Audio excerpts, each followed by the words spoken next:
Good morning all. It's really an exciting day for us to have two stellar colleagues sharing their knowledge on domestic violence during the COVID-19 pandemic with us. My name is Etiony Aldarondo, and the director of the Mesa Institute for Violence Prevention and Treatment. For those of you who are new to our community, welcome you. We have been for the last 25 years trying to bring to the best of the research-based knowledge and practice-based knowledge to our community on issues of safety promotion, well-being, mental health, all with the purpose of really providing a better life for our kids and those who come. You know, we want our society to be safer for everybody. So I welcome you to the family. And today we have a very, very special event. We have those of you who have followed our work know that since the pandemic started, we have been extraordinarily active. Over 40,000 people from more than 120 countries have access to materials and trainings of the Mesa Institute during this time. And we're really, really touched by the response of the communities, both locally, nationally, and globally, to our work. Today is a perfect example of the kind of work that we do. We bring together two experts, Alex Piquero, professor and chairman of the Department of Sociology and Arts and Sciences at UM, as well as a scientific board member of the Mesa Institute, and followed by Ms. Ivon Mesa, Chief Targeted Services Bureau in the Community Action and Human Services Department in Miami-Dade County. They present both the research and the practice to you in ways that I think you probably might have not heard before. So we're very proud to have you here. As some of you know, everything that the Mesa Institute does is we do for free. You know, we present the best knowledge available to you for free. And in response, we kind of like ask that you consider making a donation to our institute so that we can continue to operate. We are 100% supported by donations from people like you. So I would like to continue being here for another 25 years. So anything you can do to help will be greatly appreciated. And now, without further ado, I'll let you with Dr. Alex Piquero. Good morning. Thank you very much for the great introduction, Etiony, and thank you very much, everybody, for making some time on this somewhat cloudy morning here in South Florida in Miami to hear a presentation I've put together, as well as some important commentary from Ivon that will come during the morning. And so just a little bit about me so people can understand kind of how I got here and my background, and then I'll go into the presentation. I joined the faculty as the chair of the Department of Sociology and Criminology at UM in July 2020, which of course is 6 months into the pandemic. So an interesting time to move halfway across the country.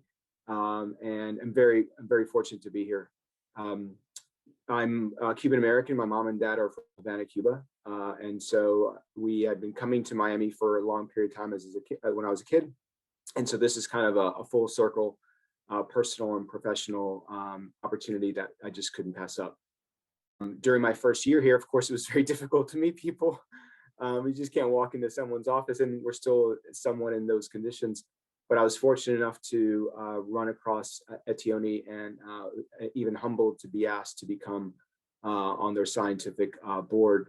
And many thanks, of course, to the esteemed Dr. Leah Alumari, who I've written with, and her amazing work with the Stop Now and Plan program that all of you are familiar with, because she talked about this about a year ago. And so if I can have half of the presentation that she gave that morning, I will call it a success. So I'm standing on the shoulders of giants, but it's an absolute honor to be here and to talk to you about this. So today I'm going to talk about domestic violence during the COVID-19 lockdowns. Next slide, please.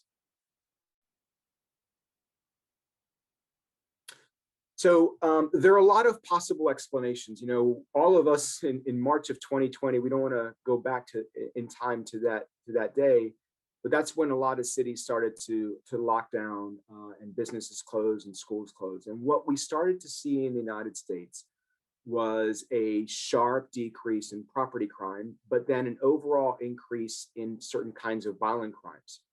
And there are possible explanations. Everybody has their favorite explanation. So for example, there were changes in routine activities. All of us had to stay at home. We had to stay sheltered. There was an initial de-policing that was happening at the outset of the pandemic. Some of you may remember, there was very little PPE for any of us. You know, there were no masks in the stores. There was sanitizer was gone from every Costco and stuff like that. And what we knew was happening is police were cutting back on their patrolling, not just because they didn't have the equipment, but a lot of the officers were getting sick. And it was true here in the city of Miami. There was also at the same time, and then certainly into the summer of 2020 with the killing of George Floyd, there was this a notion called de-legitimization of the police. So there was confidence and trust in the police, and that relationship was somehow starting to get frayed. And again, another possible explanation is why we saw what we saw. We also know in 2020 that there was an increase in gun sales. There was also an increase in illegal gun carrying. And there has been some slight evidence that has showed that there has been an increase in the use of guns with respect to domestic violence. So I'll talk about that a little bit later. We also know that there was an increase in alcohol use. And we know that because alcohol sales receipts actually increased during the pandemic, especially the lockdowns. We also know that there was an increase in opioid use as well as opioid overdoses as measured by ER visits. There's also a certain amount of stress that all of us had gone through, and a lot of us are still going through as we still navigate the world we're living in, as well as their reform and releases. And there's been some discussion, and the evidence isn't immediately clear on this, that there were some early jail releases and some bail reform that happened to be going on right at the outset of the pandemic. Some of that was criminal justice reform that was already ongoing prior to the pandemic happening. And some of it was dealt with jail releases. And a lot of that was because we know COVID was circulating through jails and prisons. And as many of you are familiar with, jails and prisons aren't necessarily made for social distancing. And so they had to become part of early releases. This happened here in Miami-Dade County, happened in a lot of cities around the country. And there were concerns that some of those individuals would commit crime when they left the facilities. That evidence hasn't necessarily shown that to be the case. But again, all of these things are potential explanations as to what all of us were literally going through in March, April, May of 2020, and then as we continue navigating this pandemic. So I just wanted to highlight some of those explanations that people have advanced for why we're seeing what we're seeing with respect to crime and domestic violence. Next slide, please. I want to situate, before we get into the larger conversation about domestic violence, I think it's important for people to understand what was going on in the United States during the pandemic with respect to a variety of crime types. What I've done here is highlighted for you homicide trends. This is 22 cities in the United States. Now, Miami is not part of this because even though I wish it would be, it's very difficult. And here's why the difficulty is. In Miami, if you want to understand the nature of the crime problem in Miami, you need to get data from Miami-Dade County. You need to get data from Miami Gardens. You need to get data from the Miami Police Department. So it's not as easy as just getting data from the city of Kansas City. So I just want to put that in some context. We can talk about Miami, and we will later on. This is homicide during the last few years, and I highlighted the pandemic. As you can see there, it's the pinkish part of the screen towards the right, and I marked off March 2020 because every city in the US had a lockdown that was somewhere in between the 2nd and 4th week of March. Some cities kind of went into an effect in the middle, some a little bit later, and it varied in the state. Like Florida wasn't always the exact same time period.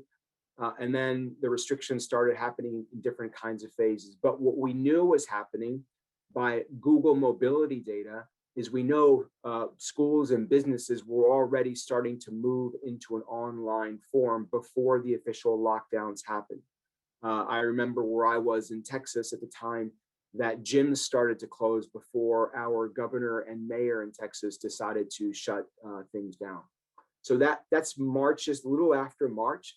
What you see there is absolutely staggering. We saw it in 22 cities in the United States.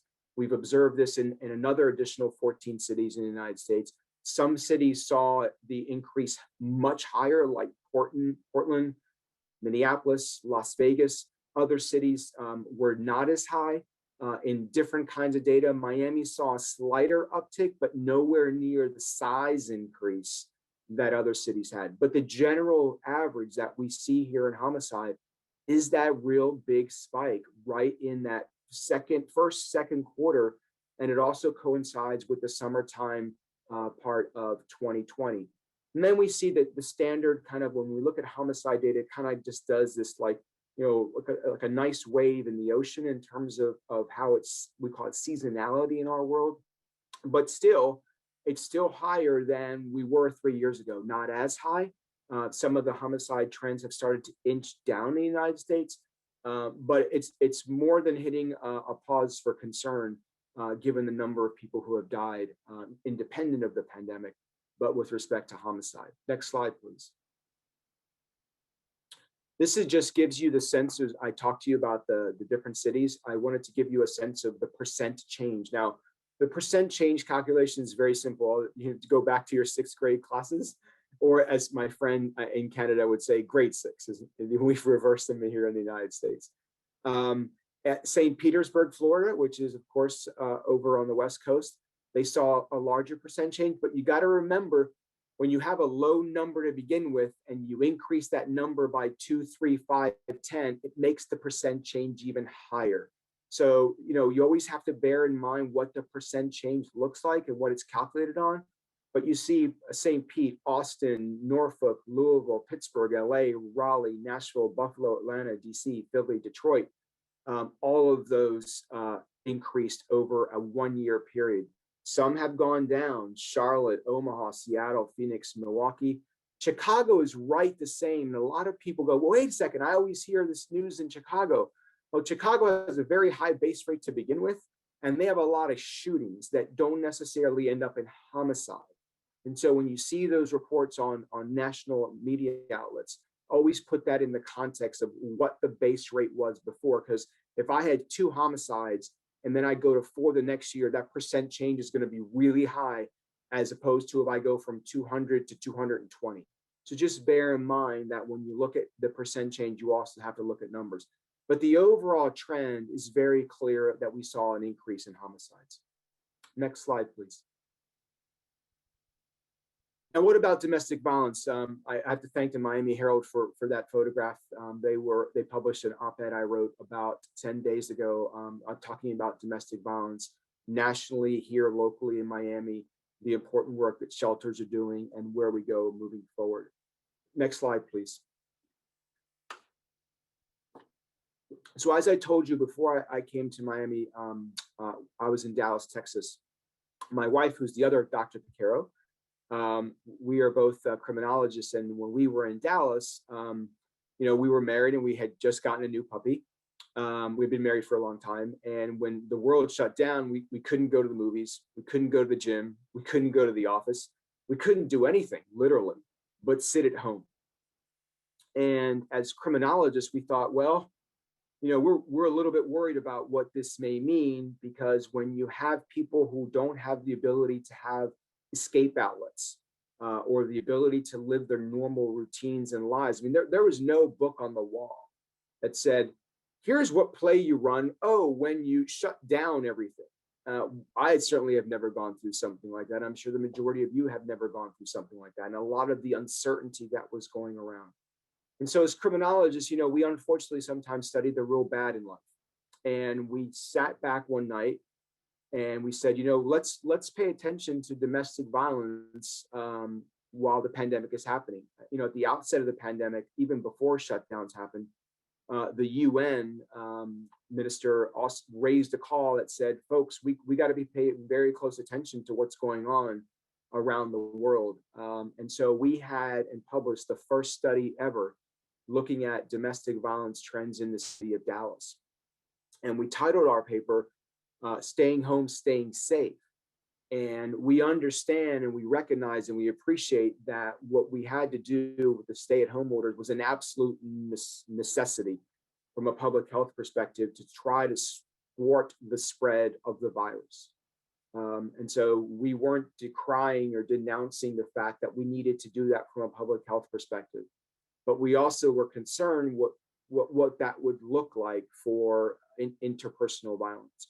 So we did a very short-term analysis of this in Dallas. And when I say short-term, for those of you who are not familiar with data, when we get data from open data portals or from the police department, which we did in this case, because I've been working with the police department in Dallas for a long period of time, data aren't necessarily updated all the time, and they have to get cleaned and so forth. And by the time you actually get all of that data, analyze the data, and you submit it for research publication, there's always a lag.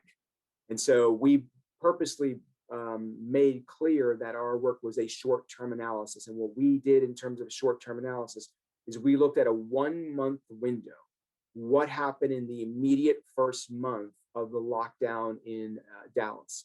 And everybody can go right back to where we were in March 15th, 20th, whatever city you were found yourself in at that time. And remember when the world literally shut down. So we tracked domestic violence prior to that to get a little bit of a baseline, and then right after that to see what that first month looked like right after the stay-at-home orders were put in place in the city of Dallas. Next slide, please.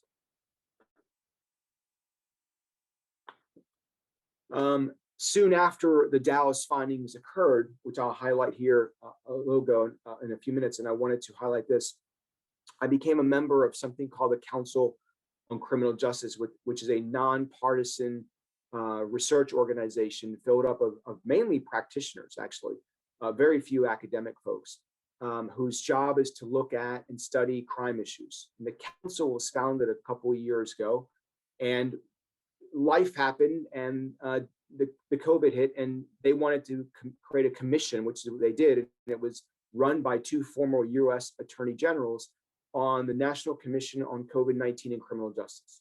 They looked at a lot of different issues about crime during the COVID era, and we still are looking at crime during the COVID era. But they asked me and said, you know, Alex, since you're a Dallas study, what's going on with respect to domestic violence nationally and around the world? And we put together a report that I'll detail the findings of which come up now. But I wanted to highlight these are the first 2 big pieces of work that we talked about. Next slide, please.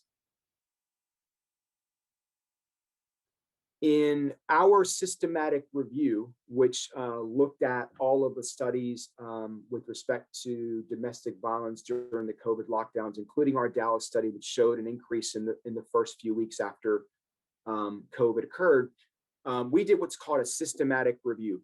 And this is for some people may be very complicated, but let me just briefly explain it to you the way I explained it to my parents. Imagine that all of us who are attending here today, thank you very much for all of you for attending, and everybody scored a particular percentage on an exam. So we take all of those people, however many people we have, and that becomes the denominator. So if there's 50 people, 50 people. And then we take the average, because you take the average score, it's a numerator and denominator, and that gives you the overall average of what domestic violence looks like during the pandemic lockdowns. So we did a review, which is a systematic review. Then the meta-analysis is basically the statistical technique that you use to analyze it. I won't go over anything Greek today, any Greek equations, so don't worry. And we looked at domestic violence incidents that occurred before the lockdown and then after lockdowns in those studies. So there were studies in Phoenix, there were studies in India, there were studies in Canada, there were studies in different cities in the United States. We pulled all of those studies together, looked at what they concluded in each individual study, and then created an overall estimate as to what happened with respect to domestic violence after lockdowns went into effect compared to the previous period of time. And that just shows you the flow chart, and obviously you all will have access to these slides. Next slide, please. I'm a big fan of charts, and even though it might look like a lot, remember that percent change I showed you earlier with respect to homicide for the cities, and the numbers at the top were the higher percent change, and it kind of goes down to 0, and then it kind of goes the other way to less occurrence. What you see at the top there in figure 1A is overwhelmingly what we saw in all of those studies was that domestic violence increased after lockdown orders happened compared to a period of time prior to the lockdowns. Some studies saw a decrease, but the overwhelming majority of studies saw an overall increase. And this didn't matter if you looked at studies in the US or internationally. And the bottom there is that's just for the quantitative people in the audience who, when they look at the recording and they look at the slides, they can look to see what our effect size was. And just so you know, effect sizes range between 0 and 1, and ours was 0.66, which the scientific people on the call will certainly know that's a moderate to strong effect size. And remember, these are a series of individual studies that each did an analysis in that particular location. We aggregate all of that up and say, this is what we know, this is our answer. And our answer was that there was an increase in domestic violence. And this is only the published or government report studies that were done as of January 2021. This doesn't even tell you the other studies that have come out since then. And I'll talk about that in a little while as well. Next slide, please. We also calculated this just for the United States. That previous slide looked at international studies as well as the US. But of course, one very common question I always get from reporters and politicians and policymakers is, what about the United States and what about my town? Because all crime and all politics are local. And those are the United States studies. And once again, you can see at the top, overwhelmingly, we saw an increase in domestic violence after stay-at-home orders were put into place. And when you only look at the United States studies, the effect size, remember I said that ranges between 0 and 1, the only US studies, the overall effect size was 0.87, which is extremely strong. And that gives, as a researcher, unfortunately, we're studying a very sad topic, but as a researcher, it gives us a lot of confidence in the results, in the sense of we're seeing really something strong occurring over and over and over again in different cities in the United States. Next slide, please. So what did we find? The first call I got from a New York Times reporter is, Alex, what's the number? Give me the number. Well, when we give you the number is that domestic violence incidents in the United States increased by 8.1% following the imposition of stay-at-home orders. So again, that's the average. Again, it's like I said, if everybody on this call took an exam and has a percentage score on that exam, I then take that overall percentage divided by the number of people, and that gives me the average of, say, the class. That's what we came up with in the overall average for US studies. While the evidence to support the findings is strong, it is unclear precisely which factor drove the 2020 spike in homicide. And I caution everybody all the time, there's never one thing. And the reason why it's really hard to isolate the one thing is because there are multiple things always going on that we live through. And I highlighted that at the beginning of the conversation. All of these things are occurring at the same time. So to say this is the one thing, I think is not a really good way to look at it, because it's all of these things that are occurred. The lockdowns, the pandemic related economic consequences, people were losing their jobs. They probably exacerbated the factors that are typically associated with domestic violence: increased unemployment, stress associated with childcare and homeschool, increased financial insecurity. Again, all of those things were occurring at the exact same time. By isolating parents and children in their homes, the pandemic separated potential victims from their network of friends and neighbors and teachers and other individuals capable of helping those at risk. Now, remember what all of us went through in March and April and May of 2020. We couldn't necessarily go to the office to hang out at the water cooler. I couldn't go to the gym to see my gym friends. I couldn't go to the movies and see the usher and I talked to the usher. I couldn't see my students in the classroom. All of those things that we literally took for granted. All of those things separated those social networks.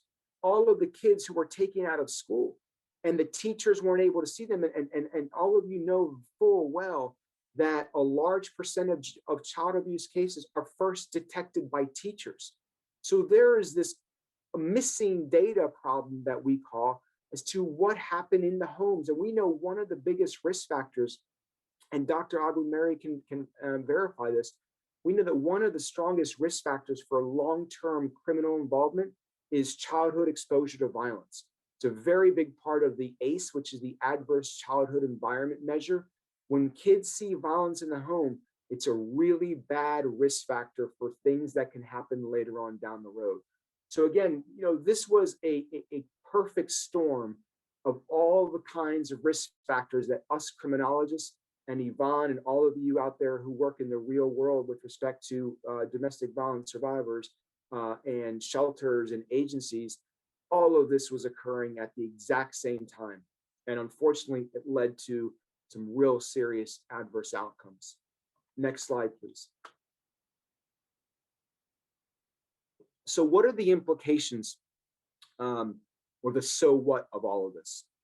I think the first thing is that the results confirmed the original concerns that public health leaders, victim survivor advocates, and policymakers around the world had for a pandemic-related spike in domestic violence.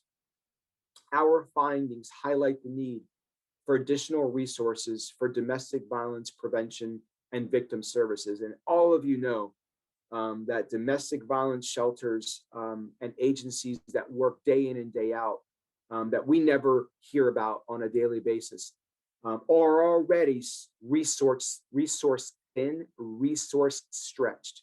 I remember when we were in Dallas, and I remember the domestic violence shelter getting dozens and dozens of more calls than they got before the pandemic.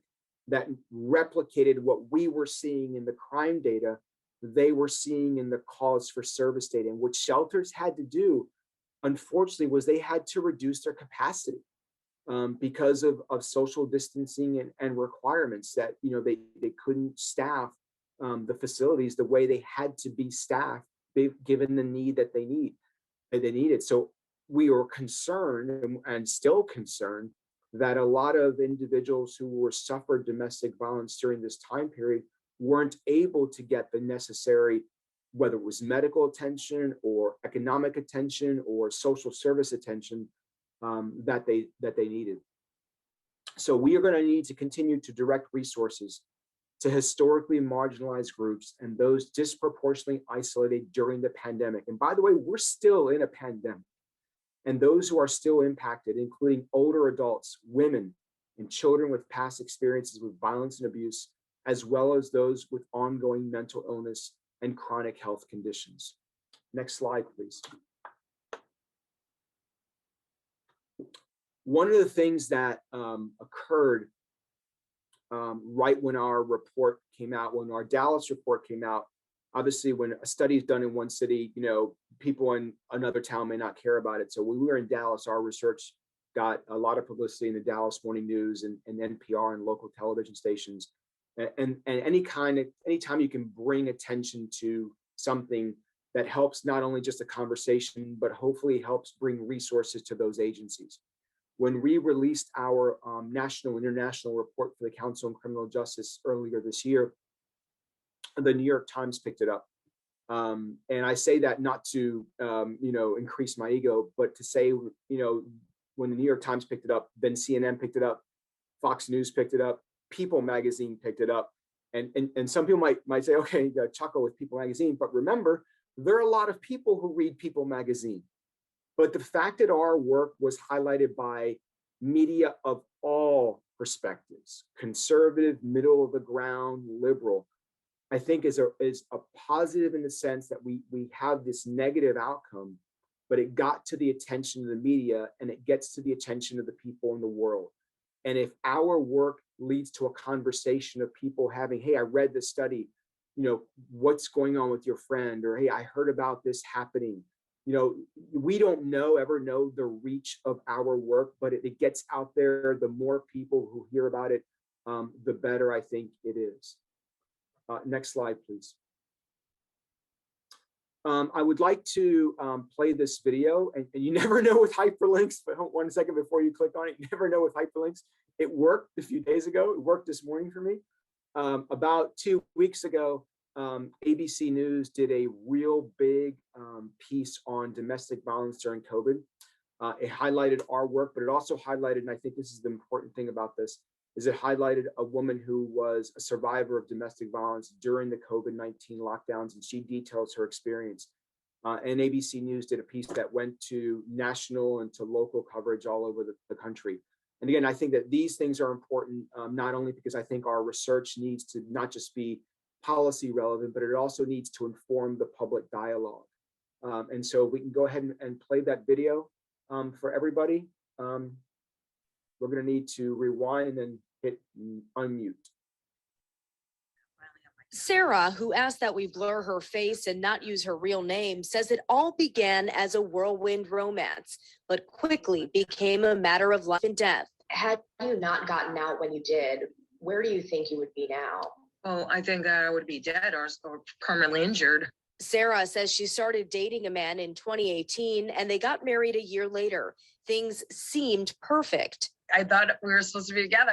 I thought it was that magic. But then she says red flags in his allegedly abusive behavior became more apparent during the 2020 COVID lockdowns. 1 minute things are going well, and then the next minute it's a completely different person. Studies show domestic violence jumped 8% in the early stages of the pandemic. What we found was a consistent overall increase in the US, in different cities. On average, domestic violence increased during the lockdown periods. For Sarah, she says the verbal, financial, and physical abuse became harder to ignore. He was much more angrier and more abusive, and it was definitely scary. He choked me here enough that if he didn't stop, I was going to die. Researchers say isolation, unemployment, stress, financial insecurity, plus alcohol and drug use have all gone up during COVID, potentially elevating the threat of abuse, and that they've persisted even as restrictions have eased. The after and ill effects of this pandemic will be going on and on and on. Researchers say on average, more than 10 million adults across the country experience domestic violence every year, but there is help out there. I want folks to know that we are here for them. Trained professionals at victim assistance organizations can help with things like housing, food insecurity, mental and physical health, and coming up with safety plans. When they come to our emergency shelter, they see that it's a warm environment, it's welcoming. Sarah says it took her a long time to believe she deserved better, but eventually she went to a local shelter for safety. I just found the strength and said, I'm not doing this anymore. She filed for divorce, but her husband recently passed away. She's hoping others will hear her story and also take the steps to protect themselves. If this is happening to you, I strongly recommend and urge you to save yourself, tell someone else, trust someone else, and get out of it. Rena Roy, ABC News, New York.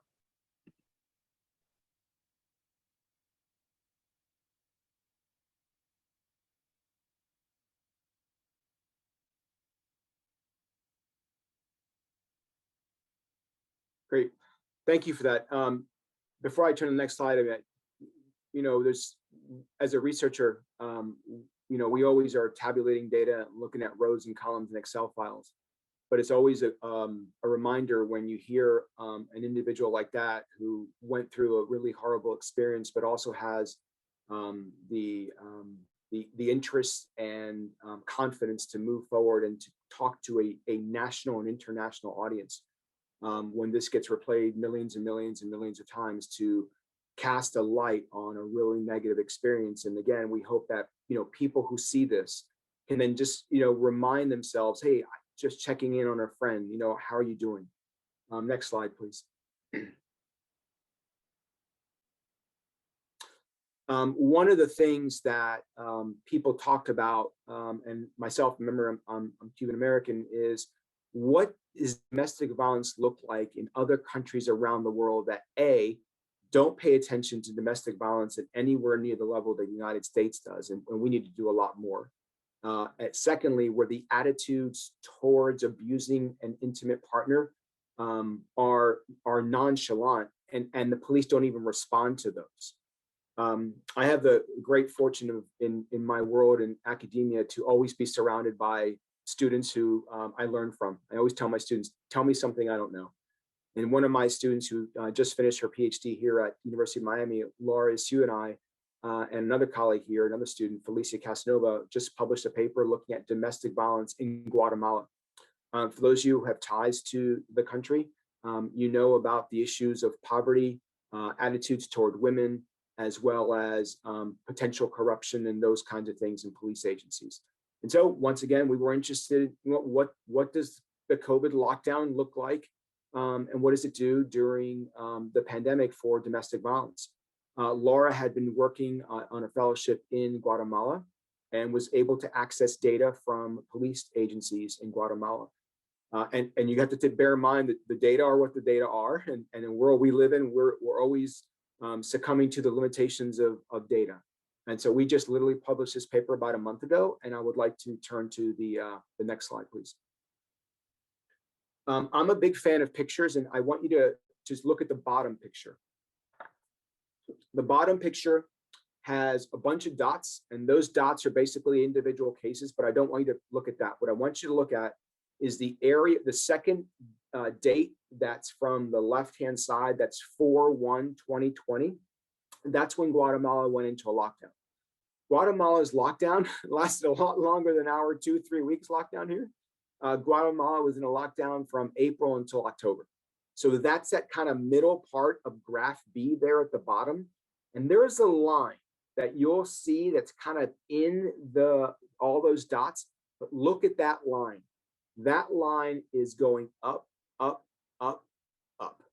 And then yeah, that would be great. So yeah, that's perfect. Since I'm not controlling that, this is for whoever's doing that, Elise or Amanda, thank you. If you trace that line from 4/1, it's a straight line going up. Look at that. And then stop right there. And then after the lockdown happens, look at that, it goes right back down. So again, we have this period of time, this 6-month period, 180 days, when we saw absolute increases in domestic violence. And this is police data. And this is physical violence. All of the stuff I've talked about so far, everybody, it's physical violence. So if we're seeing physical violence increase at the levels we're seeing in the US, in the UK, in Canada, in Guatemala, what about the emotional violence that is going on during the pandemic that never gets to the police attention? This is a floor and certainly not a ceiling. Next slide, please. So we have done some replication work here in Miami, and I'm going to get to that in a second, as well as in San Antonio. The bottom line there is, again, we saw increases in both places during lockdown orders. We also think from a policy perspective, this is really important. When our study got released here in Miami, I did a piece here with WIOD locally. And one of the interesting things on the radio was, if you have to call a domestic violence hotline in many jurisdictions, it's like calling your credit card company. Hit 1, hit 2, hit 5. You know what, my friends?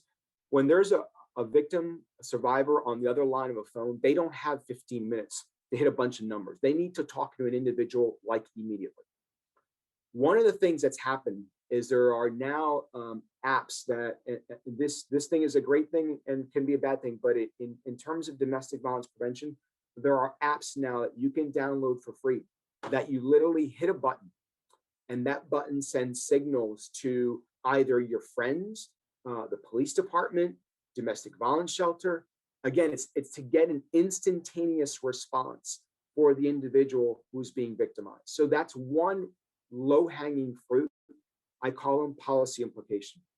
Another one I've encouraged, including my friends, is just, one thing we've all gotten through with all of this pandemic is the importance of networks and the fact that we've missed seeing people. And I had to see my parents for 1.5 years, and they're 2.5 hours away from here. Is that connection. So if you know someone who has been a victim of domestic violence, or and police departments are starting to do this now, just do a check. How are you doing? How are things going? Make sure that we use those social networks to just check in on people. And you never know what those individuals might tell you. We also need to make sure that we're scaling in and scaling up our investments in domestic violence shelters. here locally, the amazing work that Lotus House, Camilla's House, and other agencies do. They are doing more than what they can do with what the resources that they need. We need to do a lot more with respect to funding them. And I know that our mayor here in Miami-Dade County, who I've conversed with on these issues as I work with her on her peace and prosperity plan, she started her career really in domestic violence area, and she's deeply committed to this issue. And one of the last things about policy is, attitudes. And somehow, somewhere, people are learning that it's okay to hit someone. And, it's never okay to hit someone. And we all recognize that we get stressed. We all recognize that we get angry. But we have to realize that we can't turn that stress and anger at someone. We have to direct it out somewhere else. Go for a run, go for a walk, eat a pint of ice cream. Just don't take out those frustrations on the person who's right next to you. And I understand during the past period of time, it's so easy to do that because the normal releases we had weren't there, but we need to help people now understand that when you are feeling these emotions, you have certain ways that you just absolutely can't deal with them. Next slide, please. That's my contact information. I'm on Twitter. I always like the little tweeting bird, and that's my email. You should feel free to email me. You should feel free to contact me. But what I'm wanting to make sure is I've done these presentations, not just on this topic, but on other topics in general, is I never want to give people 2 hours of information. I like to give people some information, and I find it, to me, much more rewarding and much more of a learning experience if we could have just a conversation and answer some questions and answers. I obviously don't have all of the answers in the world, and Ivon is on this call, so she will certainly have a lot of perspective to gain, as well as all of you on this call. And the chat's over there, and it's just flying, so I'm trying not to pay attention to it. So I'll go ahead and stop there and allow people to weigh in and ask questions as they see fit, and I'll do my best to answer them. Thank you very much for sharing your extraordinary work with us and with our community.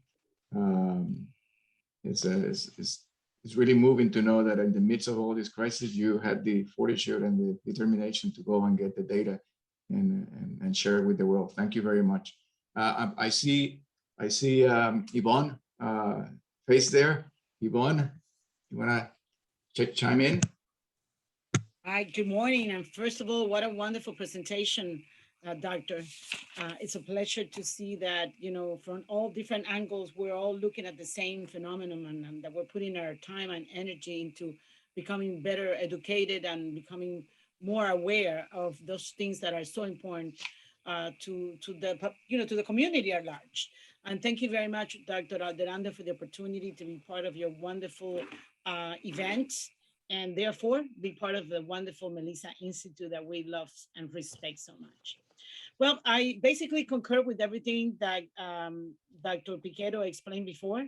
I think that Miami-Dade County, it's even though we're unique, it's not different from many other jurisdictions where, a lot of what happened with COVID-19 had a very strong impact on domestic violence. So here in Miami-Dade County, we experienced that at the beginning of the pandemic, we felt a decrease on the calls. I think people were afraid of the pandemic, particularly when it comes to the shelter. And let me just specify, Dr. Aldarondo, for those who are here with us today, that Miami-Dade County has a division, an entire division that is called the Violence Prevention and Intervention Division. This division is an entire organization that is comprised by a multitude of programs, including shelter, or what is called in the state of Florida, domestic violence certified centers, which is, it's a shelter, but that is the actual name that is mentioned in the legislation of the state of Florida. And that means not only a shelter, but it means a certified location, which means that it's a secure location. It has confidential privileges that other shelters, like Dr. Piquero, for example, he mentioned the Lotus House.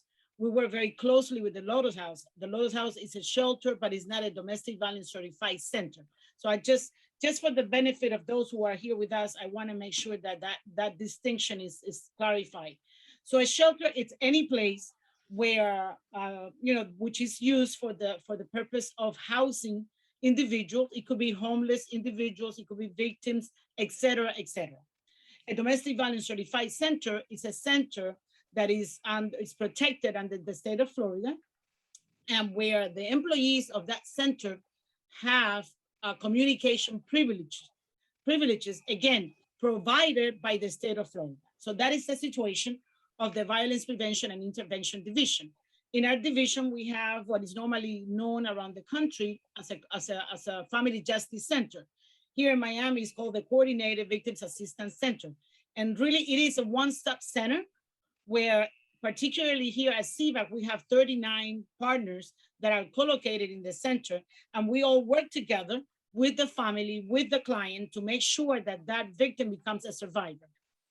We also have in the division emergency sheltering, and I wanted to talk a little bit about that because I feel like just what Dr. Piquero said, shelter, the world of shelter was really, really impacted, and more so than any other area of the work that I do. So when the pandemic took place, we were normally very busy regardless, because unfortunately domestic violence is such a crime of such epidemic size anyway. Without the pandemic was already an epidemic. But anyway, so we're always busy, unfortunately. But when the pandemic came into our lives, what we noticed at the beginning was a decrease. And we know, because we have done some studies later, and we have spoken to different individuals involved, that what happened was that victims were afraid. They were afraid of coming into a center where they now had to cohabitate and be co-located with other families. So even though we know from speaking to all of them that they were experiencing domestic violence, and in some cases extreme and severe domestic violence, they were actually having to choose between, do I live with this domestic violence situation, but more secure from the virus because I am confined to my home and to my loved ones? Or do I break away from the domestic violence and go into a setting where perhaps I am going to be more in danger, not of domestic violence, but of the pandemic? So as you can imagine, survivors of domestic violence had a very tough decision to make, and in many instances, little resources. So here in Miami-Dade County, Miami-Dade County, along with the Women's Fund and with the State Attorney Kathy Aldarondo, we got together and we created an awareness campaign. That awareness campaign was basically digital, and as it was also televised. So we went to the radio, to the different television shows, and you had us, Dr. Aldarondo, at different programs and shows that you were hosting as part of the Mesa Institute. We went and we talked about the fact that, first of all, we're open, because people didn't know, are we open? Are we closed? What type of services? Can I get an injunction in the middle of the pandemic? So first of all, we said we're open. Second of all, we explained a little bit of what is open and how is it that we are assisting clients under this very dangerous climate of the pandemic. So what we did in the shelters, Dr. Aldarondo, which I think made a lot of difference, was that we readjusted our operations. We first of all decided to change the occupancy rate of our different rooms and things like that. Some of our shelters in Miami-Dade County are communal shelters, which means that, individuals share their rooms and their, bathrooms and things of that nature, but some other ones are non-communal. So we went out there in the different media channels, and we explained to the community that we had done that now if you were a family coming into shelter, you were not going to share your space with another family, which again was a big concern for victims experiencing domestic violence at the time and having to really look out to get shelter as the alternative. So we changed that. We also created a series of stations of hand sanitizers throughout the facility in such a way where whatever you went, you had access to hand sanitizing. We also changed the schedules of activities that normally occurred in the shelter environment on a daily basis, such as, for example, cooking, going into common rooms, such as the kitchen. We changed the way that we operated. So now, instead of victims coming into the kitchen whenever they feel like, which is normally the norm, now we created a schedule so that we will minimize the number of families cooking in the kitchen at any given time. We also did something which was very important, which was we created the texting capacity. At the time that the pandemic hit us, we were not able to do texting in our helpline here in Miami-Dade County. And we knew for a fact, because when we were speak to the victims that actually did come through, that they would tell us, I was in my home, I wanted to let somebody know, but I couldn't because my abuser, and sometimes the abuser's family as well, were in the house at all times. And I didn't have a moment to, even if it wasn't really to escape at the time, but to have an opportunity to speak to another human being and to let them know, really, I am in danger. Let me know if I can just text you. And if I text you that I am in danger, maybe you could send the police over here. So things of that nature. So we went ahead and implemented texting. So we began to receive text in our hotline and helpline, and that really amplified access for many individuals who were not able to or had not made the decision of coming into shelter at the time. So I think that, again, here in Miami-Dade County, we have 4 shelters. And I'm happy to announce, Dr. Aldarondo, that we just opened our 4th location last week. We actually did it in the few last days of October because we wanted to commemorate the Domestic Violence Awareness Month, which is the month of October. So on October 27th, we had the opportunity to open up what is called the Safe Space Empowerment Center. And this Empowerment Center, it's a beautiful facility, a state-of-the-art shelter that now has the capacity of 60 beds, and that is going to definitely make a big difference for us here in Miami-Dade County. So we have 4 shelters now with Empowerment Center, with a total of 215 beds, which if you really look at it and compare it to the 2.8 million individuals that live in Miami-Dade County, is not a lot. But I think that we need to make a pause and be grateful for that, because when I compare Miami-Dade County to other jurisdictions, I think that we are much better off than many jurisdictions, because we have the Family Justice Center, which again, there isn't a Family Justice Centers in all jurisdictions. And now we have 4 shelters. As Dr. Piquero mentioned before, we have a mayor that truly cares about domestic violence, and that is not only talking about it, but putting resources where resources are needed. So in our department, we have been able to make all the necessary changes, Dr. Aldarondo, to ensure that victims will be able to come into shelter even in spite of the pandemic. Other things that we did is we purchased television sets for each room. Instead of, we had common areas where the survivors will go to watch TV, for example. We purchased TVs per room. We purchased microwaves per room so that they did not have to conglomerate in common areas to be able to warm up a milk or to be able to watch some TV. So all of this stuff that took place is still taking place. We are still not to 100% capacity, but within the month of November, we believe that we're gonna turn into 100 capacity. For example, women in distress in Broward County is now back to 100 full capacity. And of course, I mean, we really feel that we would like to continue to honor the per family model. But when you look at the number of survivors in need of shelter, we do not feel that we have the luxury of continuing to set aside just one family per room. So what we're doing now is a mixture. We're not 100% back to 100% full capacity, but what we're doing is we're taking this matter on a case-by-case basis.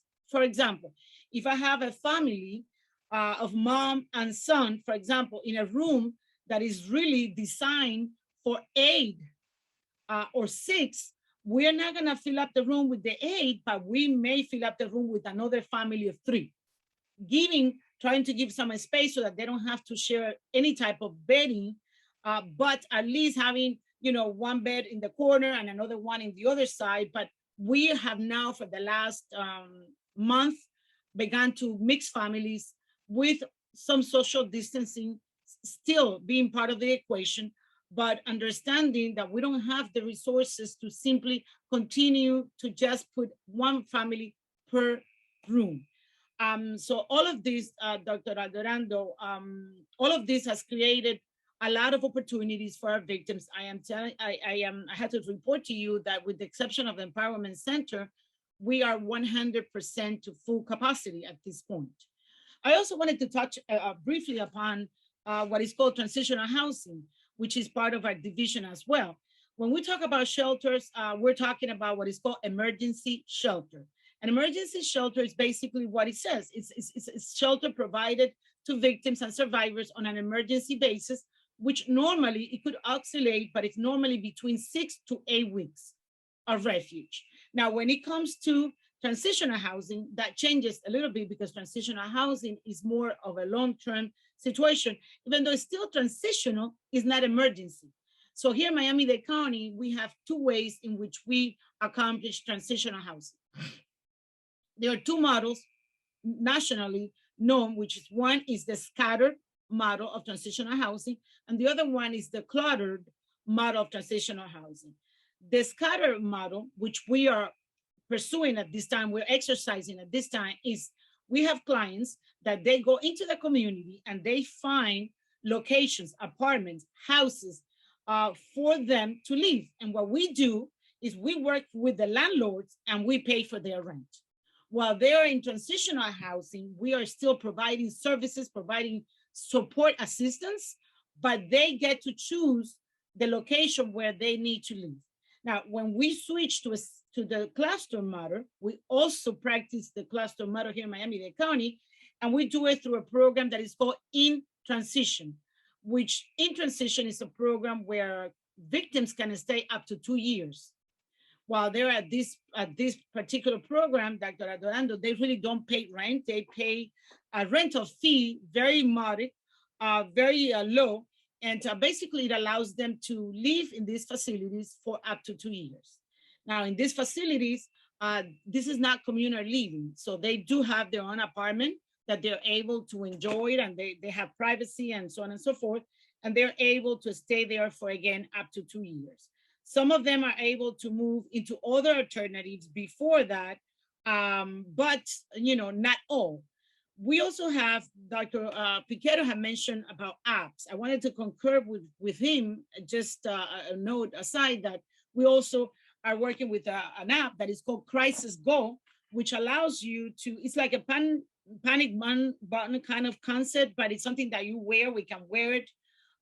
We can actually wear it in our wrist and so on and so forth. We can clip it with our IDs, and it really alerts, law enforcement in the case of a situation. And it also alerts all of us within the facility that there is a situation that we need to look at. But going back to the transitional housing, we also have the opportunity to have the victims co-located in these transitional housing buildings or scattered in the community.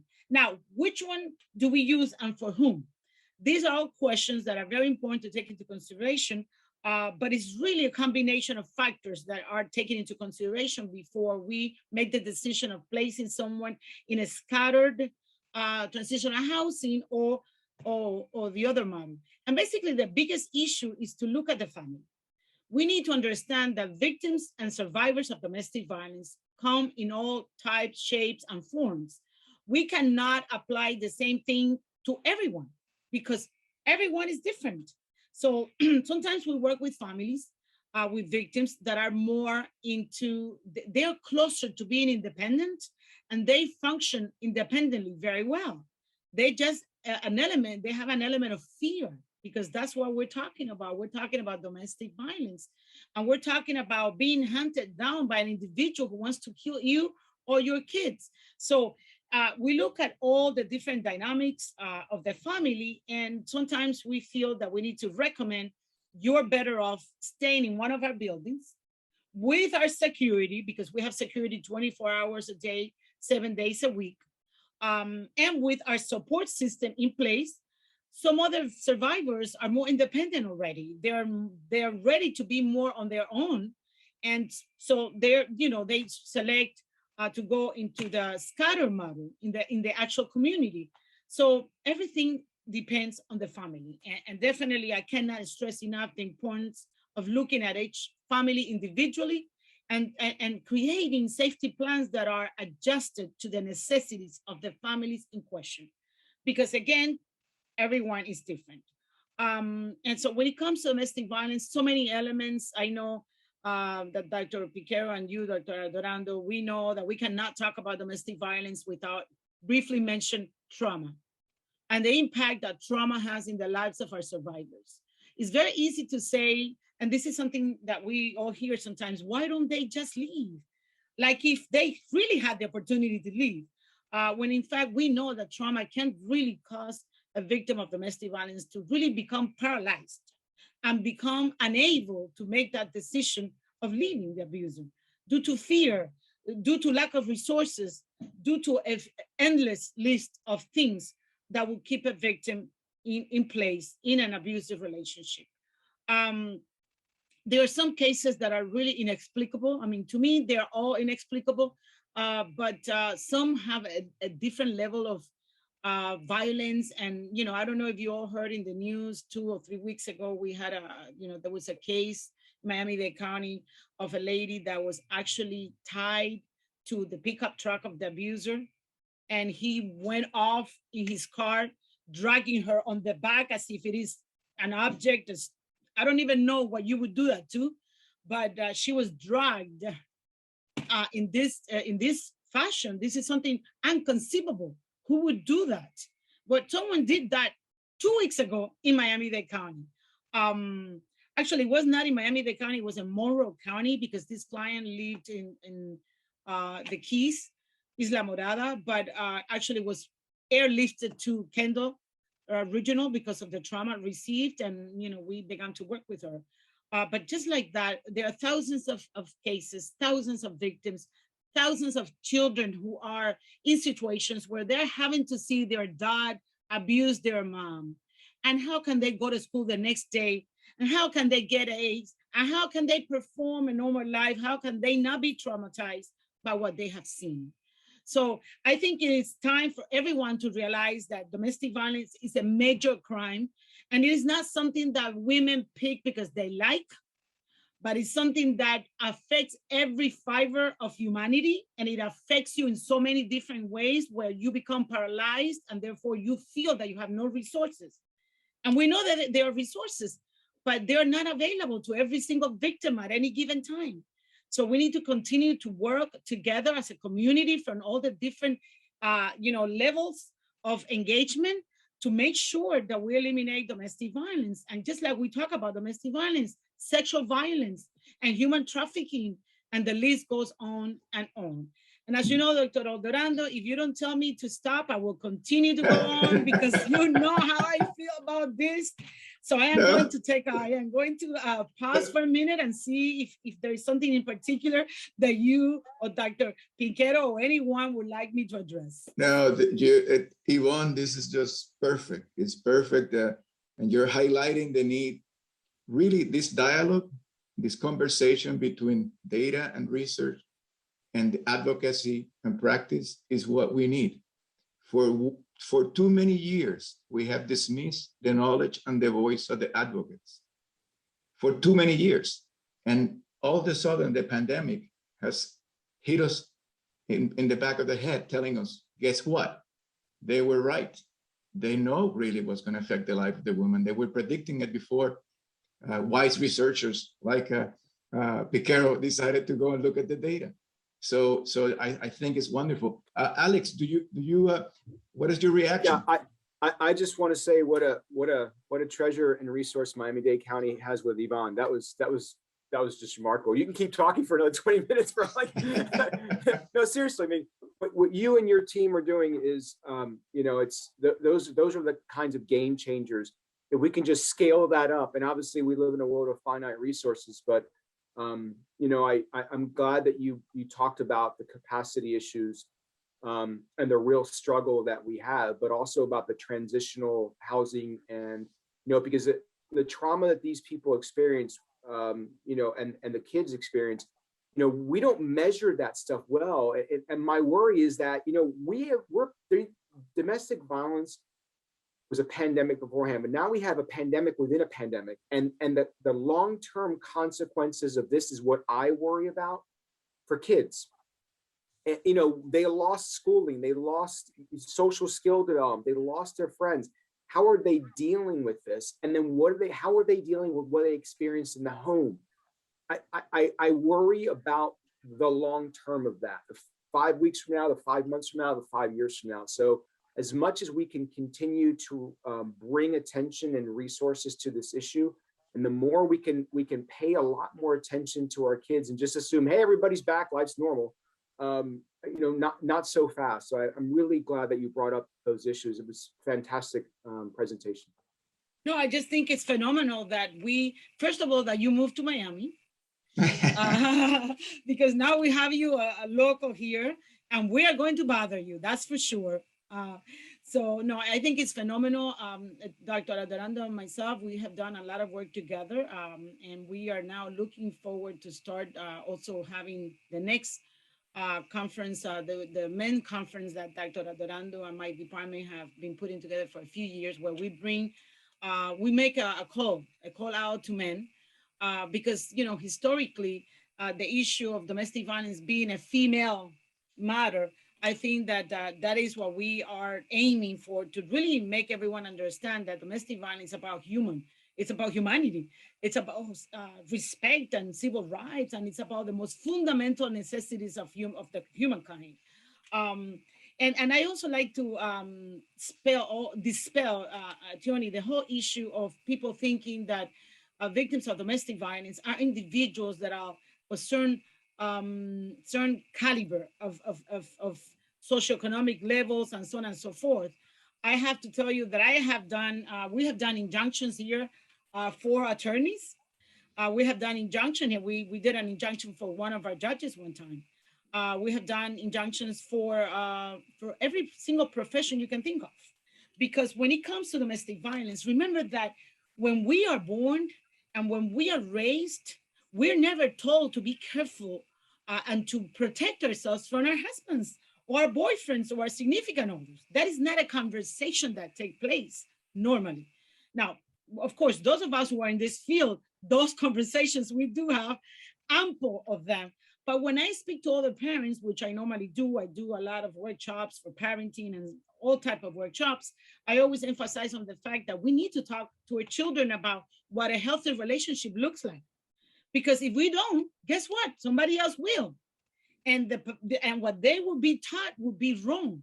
So it is incumbent upon us, parents, to be prepared to have those conversations with our children so that we can ensure that as they go through the dating world and all of those experiences, that they're looking for the right type of person to be involved with.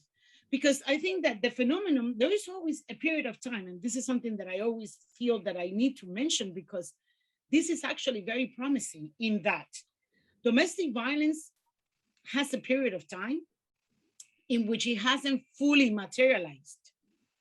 There is that period of time in which the relationship is not yet to a serious level.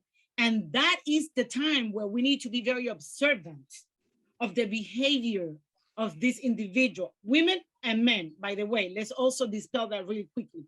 Women can be also abusers and are also abusers, and men can also be victims.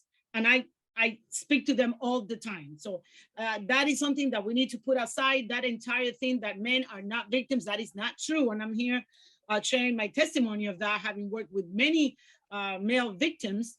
But anyhow, looking at the entire thing, we need to equip ourselves as individuals and as parents, equip our children so that they know to look for red flags. This is not something that happens from today to tomorrow. Okay, and let's that be known, because to me that's good news. If you're in a relationship, you don't need to feel like, my goodness, tomorrow I'm gonna wake up and he's gonna slap me. You need to be looking at the relationship from the beginning, and there's so many things that would tell you that you are dating an individual who does not possess a healthy parameter of behavior and that does not have a good pattern of behavior when it comes to roles. So these are things that are very, they can be discussed from early stages. And that's something else that we do. We have something that is called TEC, which is the training and education committee. We have a trilingual team of professionals. We go to hospitals, schools, any non-for-profit, any for-profit organization that wants a domestic violence, sexual assault, human trafficking presentation. We go out there and we offer that. But these are things that are detectable. Yeah. We can train people to detect them, and people can actually react to that and be able to say, you know what, this is not the relationship for me. Because we have to create a generation that is strong, that they understand what's going on and that they can make wise decisions. Is not, you don't have to just take it, but you have the opportunity to not even experience it if you're looking out for the right things. Don't wait until it happens to you. Be educated, get the tips, be on the lookout, and be true to yourself. If you see that some things are not working out and that this individual is controlling the way that you dress or the way or who you speak to or who your friends are or keeping you apart from your family, look at that and take it into consideration. That could be some of those many red flags that is telling you you are not in a healthy relationship. And you can make a difference at that. Ivon, let me just say to you, and this is one of the reasons that we love you so much at the Institute, that I thought it was unconditional. It's unconditional. It's unconditional love that we have for you. Yes, it's one of the many reasons why we love you. But we, as a good point of convergence, we just featured in our YouTube channel a video. It was a podcast now turned into a video from our scientific director on considerations that women should take in choosing a partner that is not violent. Very important. So it's a short clip, maybe, I don't know, maybe 15 minutes or so, that I invite everybody to go to our YouTube channel to see. Dr. Don Meichenbaum prepared it, and I'm pretty sure you would agree with many of the things. We would love to know after you see it if there are things that you would like us to add to that, because that was from his perspective. But so now that's one piece. The other piece, and it has to do also with a question that was asked in the here. You brought up the issue. There are different. You brought up the men's the need to reach out to men and our conferences for men that we're doing over several years.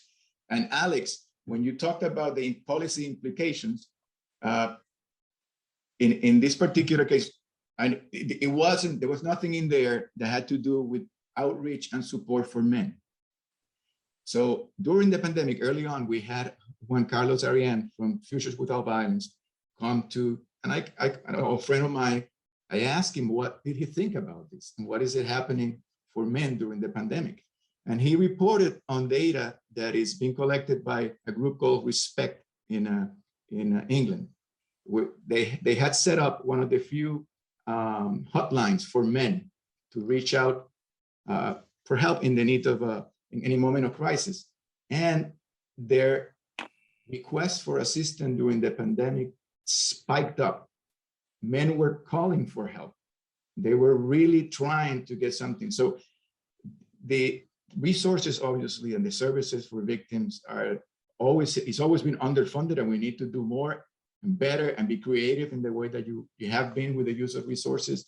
And in comparison, resources to support the well-being and healthy development and accountability of men in this are almost non-existent. So the pandemic had really brought that up. It's like very clear. We cannot really expect results without investing in the well-being also of the men who are perpetrating, for the most part, the violence. So I hope that answers the question to our friend who's asking you about battery intervention programs. The battery intervention programs, to answer the question was if we could say something about battery intervention programs during this time. And many battery intervention program providers reported that the men continue to meet online. They had predicted that men would not participate as much, and that did not pan out. The men really were trying to respond to the group leaders, being involved, doing it in ways that I think many of my colleagues who work in the field were surprised to see. They were like, wow, this is, because the whole field had been based on the notion of policing the men. And they were showing us, you don't need to police. We just want to be also connected and guided and support. We need more than just police, and put it that way. As Alex has said in other conversations, we need more than just necessarily the legal interventions and to move forward. So it's very exciting. It's very exciting. I wonder, Alex, if you have something to say about that. About the men issue? Yeah. Well, I mean, look, I mean, our data, two things I'll say about that. Our data don't or do not have the ability, because we're looking at data from other people about what the dyad relationship was. But I think Ivon is correct that, there is this presumption that people have when they think about domestic violence. They think about guy on a woman, but there are plenty of cases of women aggressing men, or men aggressing men, or women aggressing women. And I think at the end of the day, we have to realize that, it is a problem regardless of race, ethnicity, gender, socioeconomic class. And I thought that was really great that Ivon brought that up about SES, is that this isn't a poor, marginalized community problem. This is a worldwide problem. And we have to address it in steps for now, but also in steps for, telling people that it's absolutely wrong to hit someone else, whether it's physical, and it's absolutely wrong to engage in emotional violence. And that starts with socializing kids, right now, for what could happen 15 years from now and 30 years from now. That's how we deal with something down the road, is starting right now. But we have to do the right now for different sets of populations. This is an even bigger problem, Etiony and Ivon, I think, in countries where attitudes towards violence are extremely permissive, where there are assumptions of how you treat other individuals and who has power in relationships. And in a lot of countries around the world, power is tied to economic resources. And Ivon touched on that. A lot of survivors are trapped. And I hate it when people say, "Oh, it's so easy to leave a relationship." No, it's really hard to leave a relationship. And I think that we have to get past those prejudices and assumptions, and really care about what we need to do for the survivor and any children that are involved in that dyad, triad, etc. Thank you. A question that we have here is, what can be done to reach the people who were unable to reach out during the pandemic? What can you recommend we do if we ever are in a lockdown again in the future? I think that again, if we for us, we really never shut down. We didn't shut down one day, not even 1 hour. The Family Justice Center, the CVAC, was working to it, every single day. The shelters were working all the time. So I think that they need to reach out to someone such as the CVAC, such as the Coordinated Victims Assistance Center, which is 24 hours, 7 days a week. We never shut down. I think that reaching out to a professional that could, we could take them by their hand and work with them, because we understand that it's not as easy as people think that it is, that it has complexities, that there are issues of safety, security, food, housing, legal matters, because at all of this, then there are people who are afraid that if they walk away from their home, that the property, they may get actual financial situations that are really impactful to their lives and to their well-being in general. So I think reaching out to someone that is a professional, Etiony, that can really provide them with not just but real information of resources, connecting them with the resources that they need. Sure. One thing I'll add to that comment she made about, to your question, Etiony, about what do we do for the people who may have been victimized and we just don't know about how do we reach out to those people and how do they feel comfortable reaching out to us? I think that the more messaging that we can do in different forum. This is a message, all these people on this call know other people, and you pass that down the road. I also think another thing to do is, and I'm not telling any kind of school district what to do or parent what to do. But every kid's got this, and every kid's got a ton of apps. Every kid should have that app that Ivon talked about on this phone. The smallest warning sign, reach out to your friend, check in on your friend. How are things going? Is that we are now starting to reestablish human connections in ways that we couldn't do for 20 months.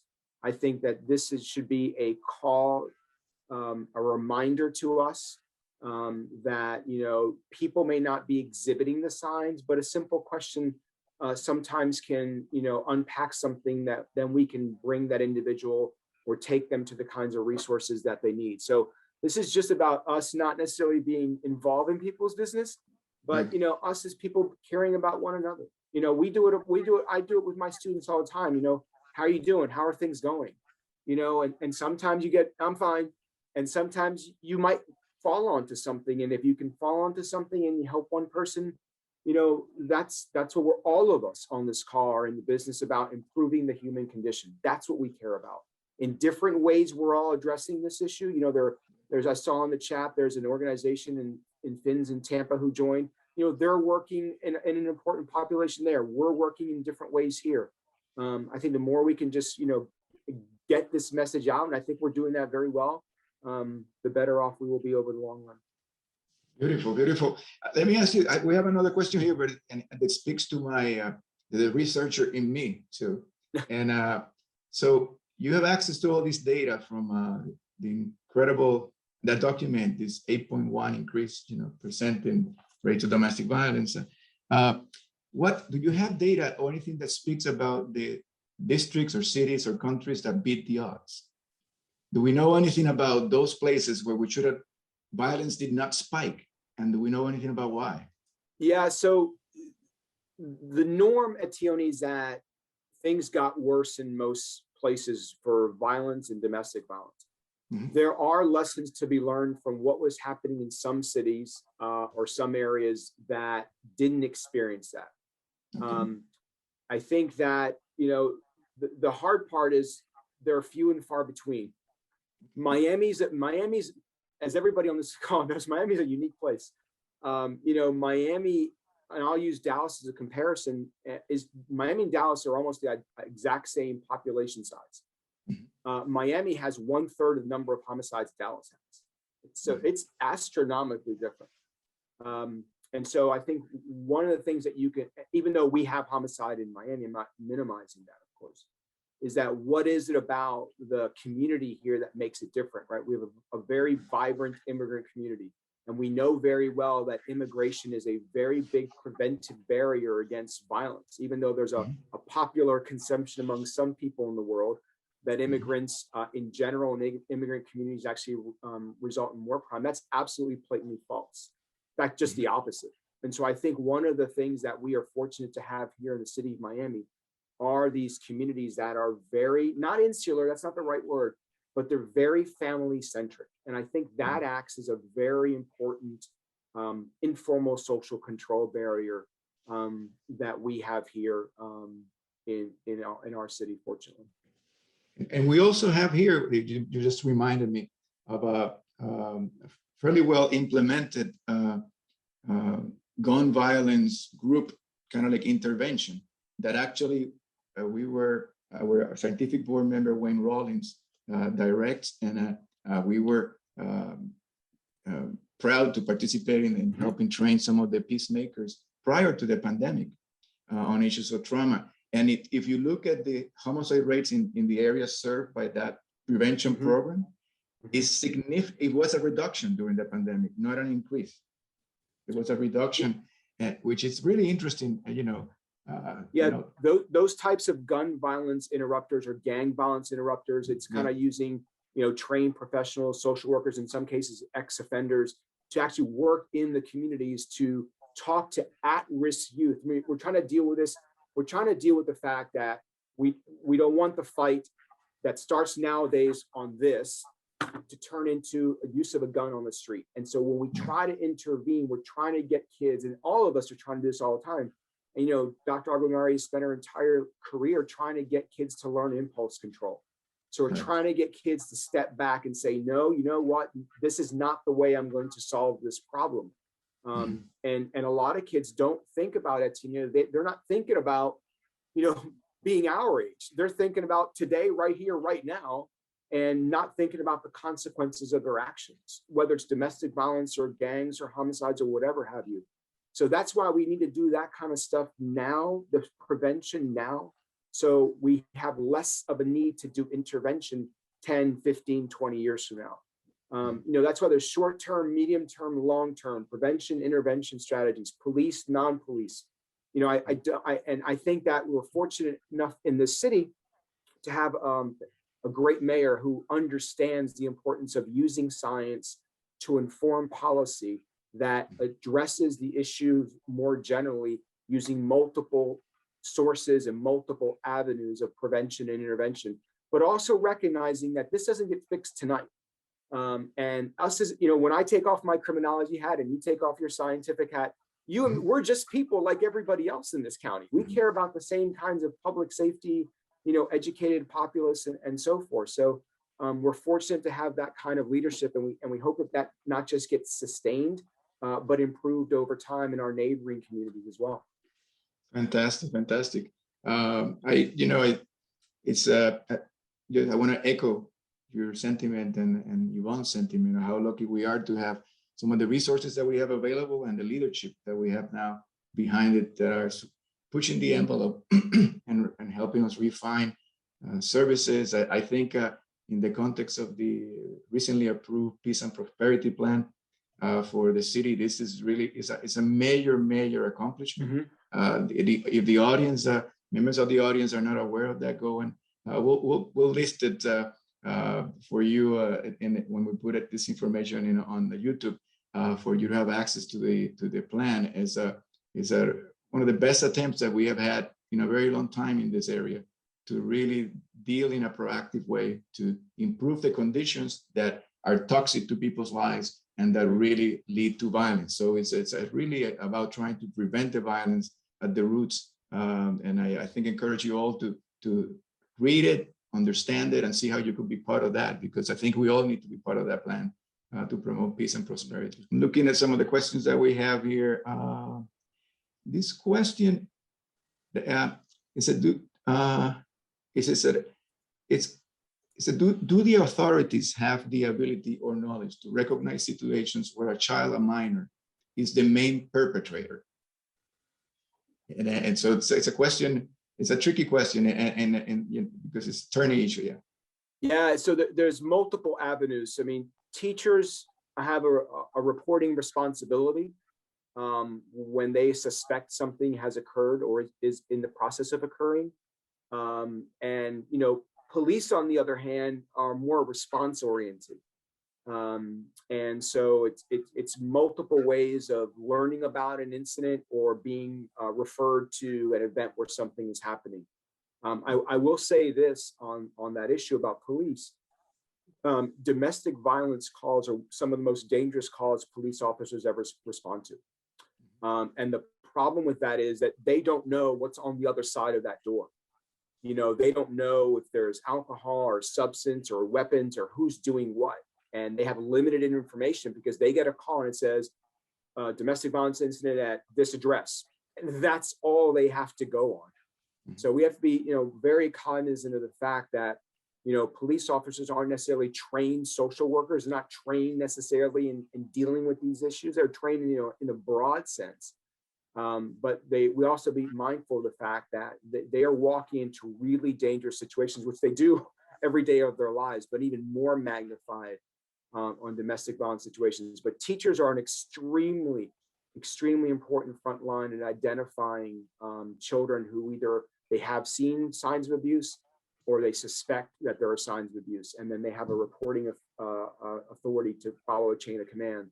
And then that can lead to an investigation by, you know, a particular agency in the county, or if needed, you know, something even more serious in the formal criminal justice system. So there's still another minute of your time for One more minute. one more One more question. minute. And Yeah, sure. do we have an objective way of differentiating domestic violence from parental discipline? So that's a great, tough question. And I recognize that discipline among parents varies around culture, and it varies around the world. What I will say is that domestic violence statute as to what constitutes domestic violence in a criminal sense is more often than not physical, and it varies in every jurisdiction. There is no national codified, in the United States, we don't have a national codified, this crime is these characteristics in this city or this county or this state. We have 50 states, we have 50 criminal justice system and 50 sets of laws at the state level. So there is, as a lot of people know, there have been high profile cases of parents who discipline their child in a certain way. And their argument is, well, that's the way I was disciplined. And I think that physical violence is probably unacceptable in my mind, because we know the long-term risk factors that are associated with experiencing physical violence. But on a codified, then we talk about emotional violence. And then it becomes, what's emotional violence? Is simply yelling at someone emotional violence? Is it talking to them but saying things in a certain way? Is that emotional violence? That's the material that's in a very big gray area, because that's not codified in our annotated legal codes in jurisdictions. It's primarily toward physical violence. Whoever asked that question, it is absolutely a fantastic question. And there's not a lot of uniform agreement on the emotional part. And again, the physical part varies by how the legal code is written in that jurisdiction. It's a great, fantastic question. Thank you very much. And Alex, thank you very much for spending the morning with us. Yeah, go ahead. It's my pleasure, Etiony. I thank you, and not only for the invitation. It was a pleasure to listen to Ivon. I just listened to her all day. She's fantastic. And thank you for the many participants who decided to spend time all day today or this morning listening to all of us talk, and the great questions. And I appreciate the work that everybody does day in and day out, because a lot of the work that all of us do, we're doing work on this topic in different kinds of ways, but they're all important to be done because they triangulate on an overall solution that's we're all interested in. We need good data to inform good policy. We need the individuals on the street who are doing the work day in and day out, helping survivors. Hopefully we can overcome this over time. So thank you for the invitation, but more importantly, thank everybody else for being so committed to this issue. So thank you. The only thing I could add to that is that you articulated operationally the mission of the Institute. That's exactly what we're here to do. And thank you. We want to do the best available science we can to inform policy as best as we can, so we help improve the human condition. That's what the Institute is about. That's what universities are about, and that's, quite frankly, Etiony, what we as people should be all about. Well, with that, I just say again, thanks again, from the bottom of my heart. Have a wonderful weekend, and we'll be getting in touch with you very soon. If folks wants to get back in touch with you, can they reach you at the university? Absolutely. Email, Twitter, phone, call me anytime. Always happy to talk to people about anything. Okay. Thank you. Take care, everybody. Bye-bye.